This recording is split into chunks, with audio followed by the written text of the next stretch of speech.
रसाचार्यं रसोत्सुकम् श्रीमद् रामहर्षणदेवाख्यं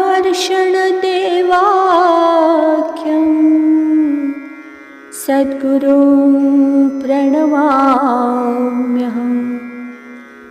वन्दो गुरुपदकञ्ज कृपासिन्धु नररूपहरि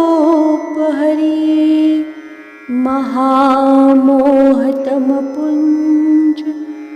जासुवचन रविकर निकर।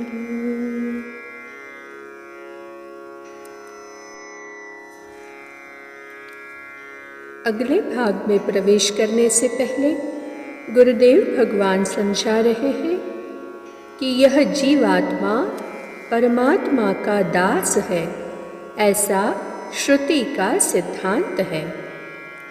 साधन नान्तरों को रक्षक मानकर अवलंबन नहीं लेना चाहिए शरणागत को। शरणागति सर्वधर्ममय है। आइए अगले सूत्र में प्रवेश करते हैं। सूत्र संख्या 55। द्वयमंत्रोच्चारण कर्मणा युक्तम्। द्वयमंत्रोच्चारण कर्मणा युक्तम्। सूत्रार्थ: द्वय मंत्र के उच्चारण रूप कर्मयोग से युक्त है प्रपत्ति। द्वय मंत्र के उच्चारण रूप कर्मयोग से युक्त है प्रपत्ति।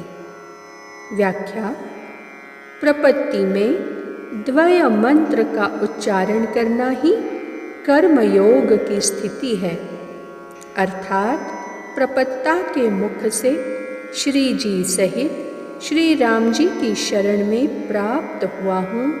प्रार्थना है कि प्रकृति संबंध विनिर्मुक्ति प्रदान कर अपने सर्व समय के सर्वविधि कैंकर्य में इस शेष भूत दास को लगा ले। कहना और शरीर से प्रणिपात करना तथा मन से सर्वविधि प्रपत्ति धर्म के अनुकूल स्थित प्रज्ञ बनकर रहना। त्रिकरण कर्म की स्थिति प्रपत्ति में वर्तमान है। जैसे किसी बीज में अंकुरित होने, वृक्ष बनने, फूल फल से युक्त होने की क्रिया विद्यमान रहती है, वैसे ही प्रपत्ति के स्वरूप को समझना चाहिए। सूत्र संख्या 56। अर्थपंचक ज्ञानेनापि युक्तम्। अर्थपंचक ज्ञानेनापि युक्तम्।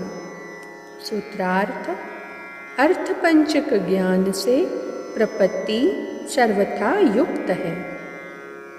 अर्थपंचक ज्ञान से प्रपत्ति सर्वथा युक्त है। व्याख्या: अर्थपंचक अर्थात स्वस्वरूप, परस्वरूप, उपाय स्वरूप, फल स्वरूप और विरोधी स्वरूप का ज्ञान प्रपत्ति में स्थित है। मूल मंत्र, द्वय मंत्र और चरम मंत्र इसके प्रमाण हैं। अतएव प्रपत्ति में ज्ञान अवस्थित है। जैसे भोजन करते समय भोजन पाने रूप कर्म के साथ अन्न के आस्वाद का ज्ञान, यानी खट्टे, मीठे, चरपरे, नमकीन और कटु कषाय का ज्ञान भोजन पाने वाले व्यक्ति को होता है, वैसे ही प्रपत्ति करने वाले प्रपत्ता को आत्मा, परमात्मा और उसके प्राप्ति के उपाय का ज्ञान तथा भगवत सेवा प्राप्ति रूप महाफल का ज्ञान विरोधी स्वरूप ज्ञान के सहित सहज हो जाता है। इसलिए प्रपत्ति में ज्ञान भी सन्निहित रहता है। सूत्र संख्या 57। भक्तिरपि दृश्यते। भक्तिरपि दृश्यते। सूत्रार्थ: प्रपत्ति में भक्ति का भी पूर्ण दर्शन होता है। प्रपत्ति में भक्ति का भी पूर्ण दर्शन होता है। व्याख्या: प्रपत्ति में अनन्या परमा भक्ति के अदर्शन का भी अभाव है।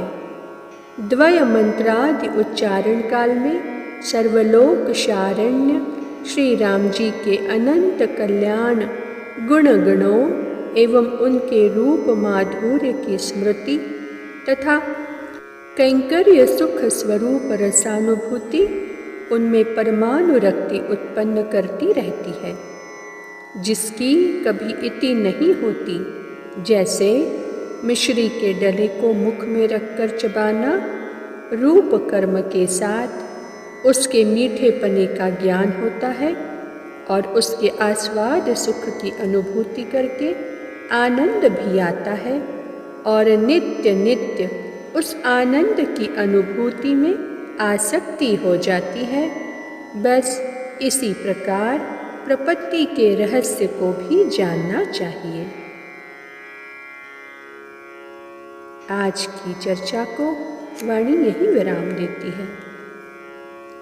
श्री सद्गुरुदेव भगवान की जय।